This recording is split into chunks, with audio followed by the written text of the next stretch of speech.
do beauty contests like Miss Engineering promote equality between sexes? Again, how do beauty contests like Miss Engineering promote equality between sexes? Thank you.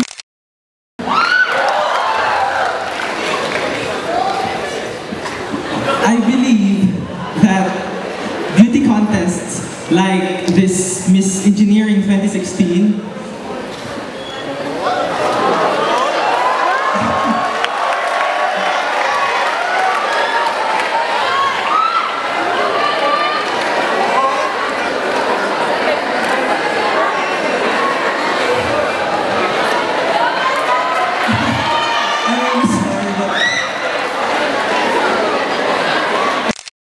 equality among all sexes because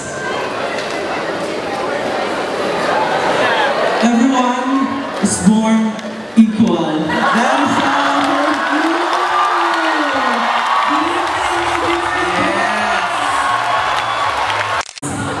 if you found, tama ba? Kasi if you find siya, tapos kilos out, if you found, tama? Tingnan natin, basahin mo. Basahin mo muna. Sige. If you found out your partner, how? Okay, so moving on. Ay, kinakabahan siya. So there you go. If you found out that your partner in life has AIDS, this is the disease, not the age. If you found out that your partner in life has AIDS, which is acquired immune deficiency syndrome, what will you do? If you found out that your partner has AIDS, what will you do? First of all, as a loving person, I believe that if my partner has AIDS, I know that I will support him throughout his journey, through all his troubles, and I will be there for him forever. Oh, that's so sweet.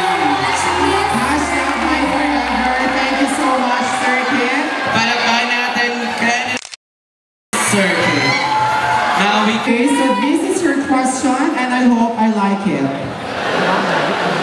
So, what do you think will happen to the Philippines under the rule of a president who is a member of the LGBT community?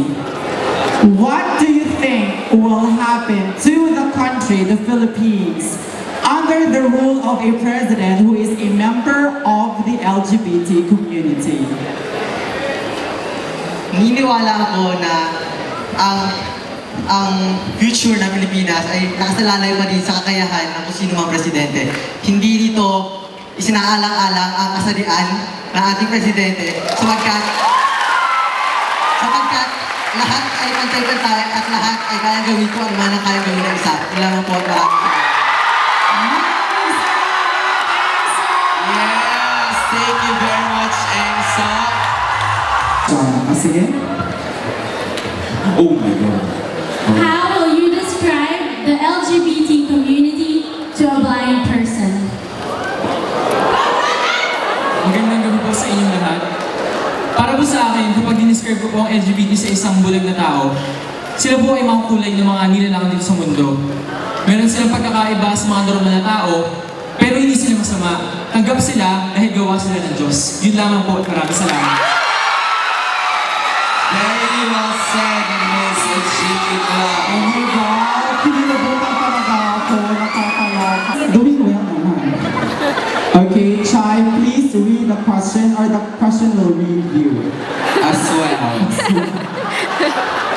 So, Are you ready for this jelly, Miss Ivy Club? Are you ready? yes. Miss Ivy Club, if you will be crowned Miss Engineering 2016 tonight, and tomorrow will be the end of the world, what will you do to make your reign meaningful? Bilis, magugunaw na yung mundo. Good evening, everyone. If the world were to end tomorrow and I were to win Miss Engineering, the first thing I would do is to thank everyone. Thank everyone who has been part of this competition. Thank everyone who has helped me compete, because the very last thing I want to impart to everyone is joy. The end of the world is a very tragic thing. And the very last thing I want the world to know is that there is always something better. Thank you. Miss Aika. Thank you so much. Nakikinig siya, pero hindi naman talaga magugulan yung Ay, grabe kayo. candidates. Ladies and gentlemen, please listen. This is the final question.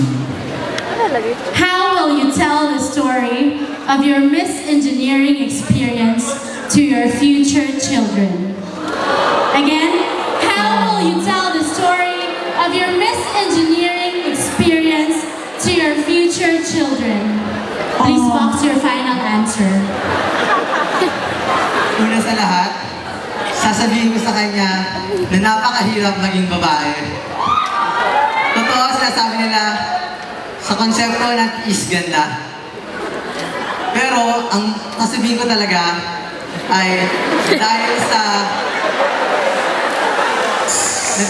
pagsali ko sa kompetisyong ito, naintindihan ko na ano pa man ang kasarian mo, kaya mo pangatawanan ang kalakasan at katikasan ng kalalakihan at ang kabutihan at ang kagandahan ng kababaihan.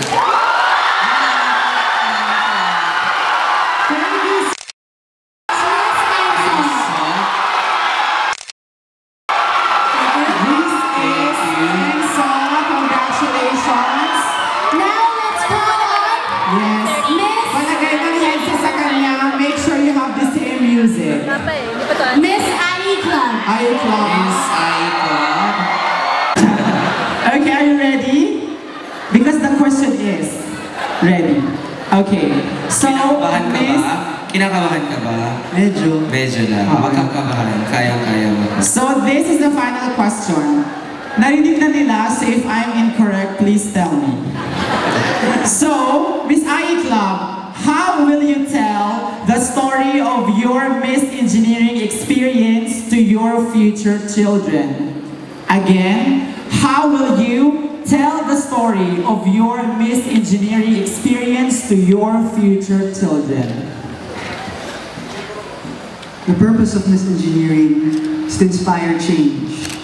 It is to inspire an open mind for everyone. My duty as Miss Engineering is not only to understand, to live like a woman, but more importantly, to share how hard it is to be a woman to my children, to my children's children, and for generations to come. Thank you. Yes, thank you very much. Thank you so much, Miss Aika. Thank you so much, IE Club. This is it. Yung tanong.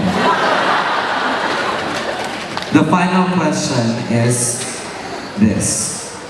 How will you tell the story of your Miss Engineering experience to your future children? Again, how will you tell the story of your Miss Engineering experience to your future children? Well, first, I would like to start by saying that, guys, to my children, guys, I'm not gay. I did this to support my work. I did this because I was asked to, but it was worth it.